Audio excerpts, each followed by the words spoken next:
오늘은 실어증에 대하여 질병관리청의 자료를 출처로 자세히 알려드리겠습니다. 요약문.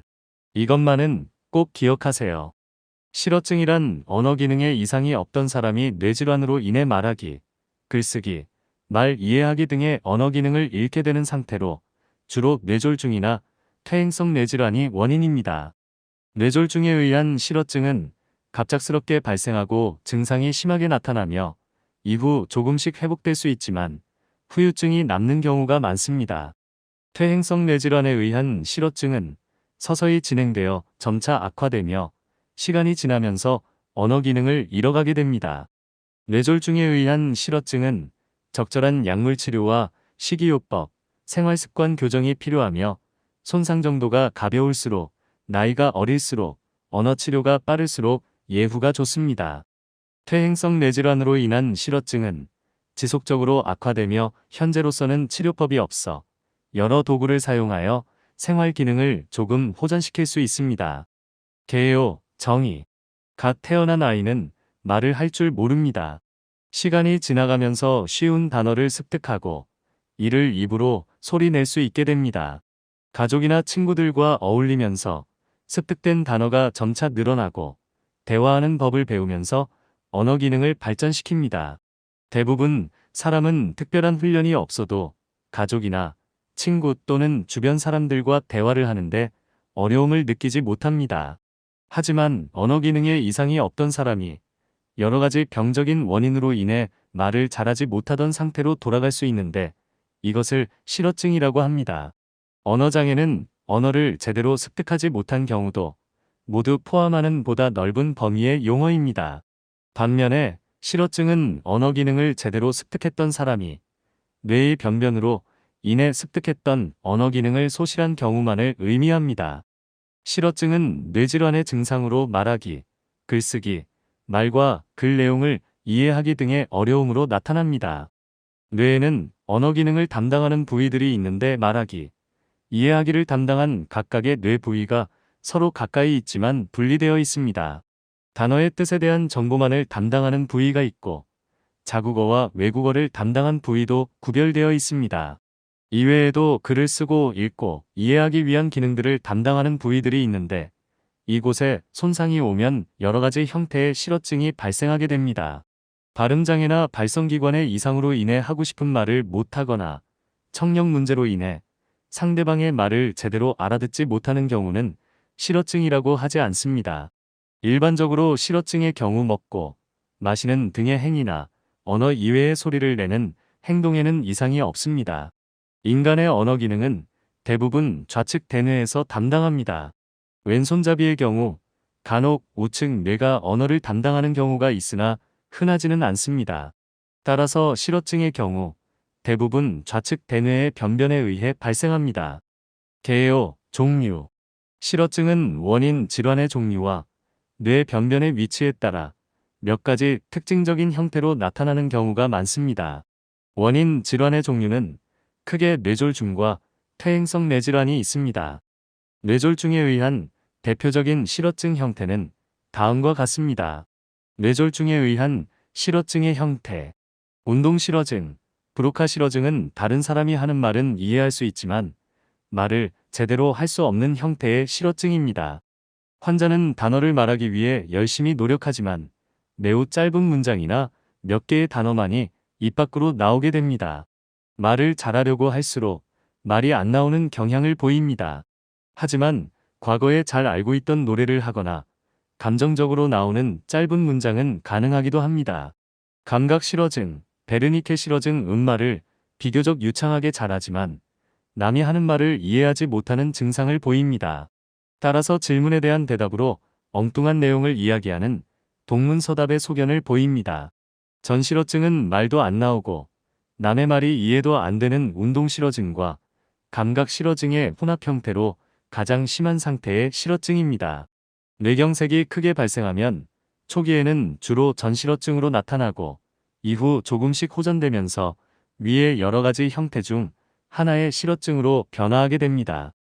퇴행성 뇌질환으로 인한 실어증의 경우에는 대체로 급격하게 나타나는 뇌졸중으로 인한 실어증의 양상과는 다르게 나타나기 때문에 다른 분류가 필요합니다. 퇴행성 뇌질환에 의한 실어증은 대개 서서히 발생하여 계속 진행하는 양상을 보이고 뚜렷한 원인이 되는 이유를 기억하기 어렵기 때문에 원발 진행 실어증이라고 통칭하여 진단 후 그 원인 질환에 대한 검사를 시행하게 됩니다. 퇴행성 뇌질환에 의한 실어증의 분류, 개요, 원인, 언어 기능을 담당하고 있는 뇌 부위들의 손상을 유발할 수 있는 모든 질환이 실어증을 유발할 수 있습니다. 하지만 가장 흔하고 특징적인 원인 질환은 뇌졸중과 퇴행성 뇌질환입니다. 뇌졸중에 의한 실어증의 경우 갑자기 실어증이 발생하고 이후 시간이 지나면서 조금씩 회복되는 경우를 보이지만 퇴행성 뇌질환에 의한 실어증의 경우에는 서서히 발병하여 계속해서 악화하는 경과를 보입니다. 뇌졸중에 의한 경우는 혈관이 막혀 특정 부위에 혈액 공급이 안 되어 발생하는 뇌경색, 허혈 뇌졸중에 의한 경우가 가장 대표적입니다. 뇌경색에 의한 실어증은 뇌에 혈액을 공급하는 여러 가지 혈관 중에서 좌측, 중간대 뇌동맥이라는 혈관에 막혀 발생하는 경우가 대부분입니다. 대부분은 좌측 뇌에서 언어 기능을 담당하기 때문에 주로 우측 편마비와 함께 나타납니다. 드물게는 우측 중간대 뇌동맥의 폐쇄로 인해 좌측 편마비와 함께 나타나기도 합니다. 뇌경색의 부위가 작을 때에는 편마비 없이 실어증만으로 나타날 수도 있습니다. 뇌경색, 뇌출혈 등으로 인해 발생하는 실어증의 특징은 갑작스럽게 발생하고 심하게 나타납니다. 이후 조금씩 회복되지만 어느 정도의 후유증을 남기는 경우가 많습니다. 그 외에도 뇌종양이나 뇌출혈 등 언어 기능을 담당하는 뇌 부분의 손상을 가져오는 질환들은 모두 실어증을 유발할 수 있습니다.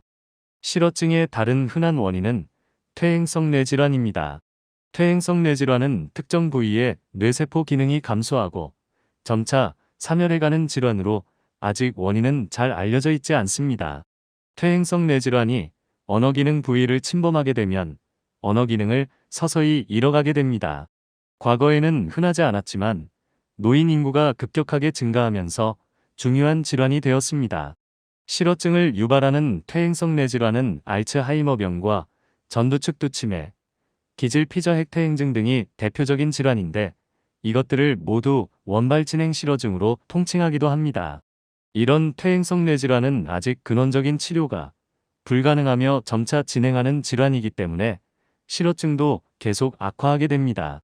증상, 실어증은 언어 기능의 상실로 정의할 수 있지만 질환의 종류와 크기 등에 따라 매우 다양한 증상이 나타날 수 있습니다. 실어증은 정상적인 의사소통을 불가능하게 합니다.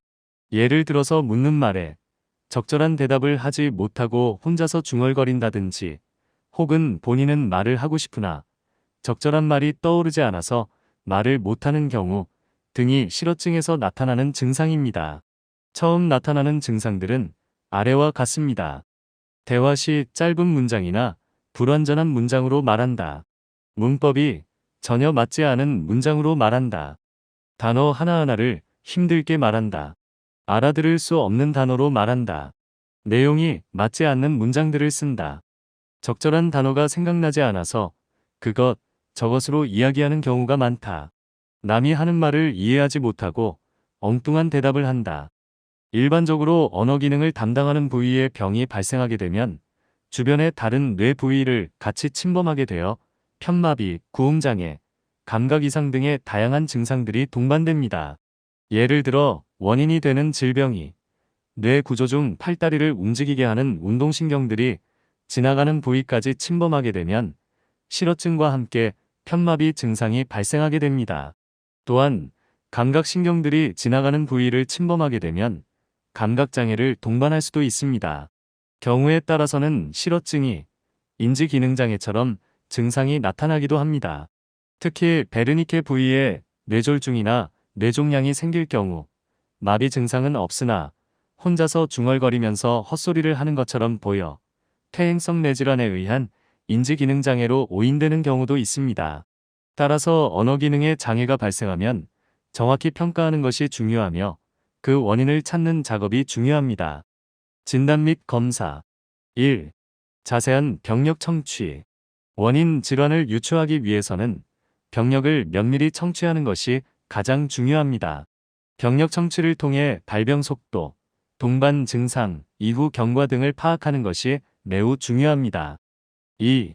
언어 검사. 실어증의 경우 6가지 언어 기능을 간단하게 검사하여 타입을 나누기도 하는데 스스로 말하기, 알아듣기, 따라 말하기, 이름 대기, 읽기, 쓰기로 나누어 평가합니다. 간단 언어 검사에서 문제가 있음이 발견될 경우 보스턴 실어증 진단 검사, 웨스턴 실어증 검사 등의 정밀 언어 평가가 필요합니다. 3. 신경학적 검사. 실어증의 패턴을 명확하게 하고 동반된 증상들을 확인하고 원인, 질환을 유추할 수 있는 다른 이상 소견 여부를 확인하기 위해 진행합니다. 이는 신경학적 검사에 경험이 많은 의사들이 직접 행하게 됩니다. 간단한 진찰 도구를 사용해서 운동 기능, 감각 기능, 반사신경 기능, 균형 기능, 내신경 기능 등 다양한 뇌기능 검사를 시행합니다. 4. 신경영상학적 검사. 실어증을 유발할 수 있는 다양한 질환을 감별 진단하기 위해서 필수적으로 필요한 검사가 자기공명영상, MRI 검사입니다. 뇌졸중이나 뇌종양의 유무를 비롯한 뇌의 구조적인 이상 유무를 확인할 수 있습니다. 일반적으로 MRI가 변변의 유무를 밝히는 데에 민감도가 높은 것으로 알려져 있으나 간단하게 큰 뇌 변변 여부만을 급하게 확인하기 위해서는 뇌 컴퓨터 단층 촬영, CT를 우선 촬영하기도 합니다. 하지만 대부분은 자세한 뇌의 구조적 변변을 확인하기 위해서는 뇌 자기 공명 영상 촬영이 필요합니다. 뇌경색, 뇌출혈, 뇌종양 등은 뇌 자기 공명 영상에서 뚜렷한 변변을 보입니다. 하지만 퇴행성 뇌질환의 경우에는 매우 서서히 진행하는 질환이기 때문에 뇌 자기 공명 영상에서 뚜렷한 구조적 변변은 관찰되지 않습니다. 간혹 대뇌 위축의 소견을 보일 수 있지만 그 정도가 뚜렷하지 않아 전문가의 눈으로만 확인할 수 있는 경우가 많습니다. 퇴행성 뇌질환에 의한 실어증의 경우에는 뚜렷한 실어증의 증상을 보이고 점차 진행하고 있음에도 불구하고 신경학적 검사와 뇌영상 검사상 아무 이상을 발견할 수 없는 경우가 많습니다. 이런 경우 뇌의 포도당 대사를 확인하는 양전자 단층 촬영, 펫 검사를 시행하면 특정 부위의 기능적 저하를 확인할 수 있습니다. 5. 신경심리, 인지기능 검사. 실어증의 유무, 종류를 확인하고 시간에 따른 진행 또는 호전 여부를 판단하기 위한 언어기능 검사를 시행합니다. 또 동반된 인지기능의 저하나 성격 변화, 이상행동 여부를 확인하기 위한 신경심리 검사를 시행합니다. 특히 퇴행성 뇌질환에 의해 발생한 실어증이 의심될 때는 적절한 신경심리 검사가 반드시 필요합니다. 간단한 인지기능 검사만을 시행하는 경우 실어증으로 말을 못하는 상태를 심한 인지기능 장애, 즉 치매로 잘못 판단하는 경우가 있습니다. 신경심리검사는 인간의 뇌에서 어떻게 사물을 감지하고 주의를 집중하고 사건을 기억하고 논리적으로 사고하고 말을 하며 몸을 움직여 동작을 수행하고 행동하는지를 검사합니다. 인간 뇌의 여러 기능을 다양한 방법으로 측정하고 분석하여 뇌의 어느 부위가 얼마나 손상되었는지 판단하여 임상적 진단이 가능하여지도록 해주는 검사입니다. 6. 기타 검사들. 실어증을 유발하거나 혹은 실어증과 유사한 임상 양상을 보이는 질환 등을 감별하기 위해 비타민 B 검사, 갑상선 기능 검사, 혈중 요소질소, 크레아티닌 농도 검사 등을 시행하기도 합니다. 자가 면역 질환이나 뇌염, 뇌수막염, 뇌종양 등이 의심될 때는 뇌척수액 검사 등이 필요합니다. 그 외에도 명확한 원인 질환 진단을 위해서는 뇌파 검사나 아밀로이드 양전자 단층 촬영, 펫 검사 등이 필요한 때도 있습니다. 치료. 1. 원인 질환에 대한 치료. 실어증을 유발한 원인 질환에 따라 그 치료가 다릅니다. 뇌졸중일 경우에는 뇌졸중의 재발과 악화를 막기 위해서 적절한 약물 치료, 식이요법과 잘못된 생활습관 교정 등이 필요합니다. 뇌졸중의 원인에 따라서 항혈소판제 혹은 항응고제, 콜레스테롤 저하제의 복용이 필요하며 뇌졸중의 위험 요인으로 알려진 고혈압, 당뇨병, 흡연, 비만 등의 교정이 병행되어야 합니다. 뇌종양의 경우에는 수술적 치료를 통해 변변을 제거할 수 있으나 수술 후 발생할 수 있는 언어장애 후유증을 최소화하기 위해 수술적 제거 전에 수술의 범위를 결정하기 위한 추가적인 검사가 필요할 수도 있습니다. 뇌졸중 등과 같이 갑작스러운 뇌 손상에 따른 실어증의 경우는 손상의 정도가 가벼울수록 나이가 어릴수록 언어 치료의 시작 시기가 빠를수록 그 예후가 좋은 것으로 알려져 있으나 일반적으로 완치되기가 어렵고 장기간의 치료를 해야 하는 경우가 많습니다.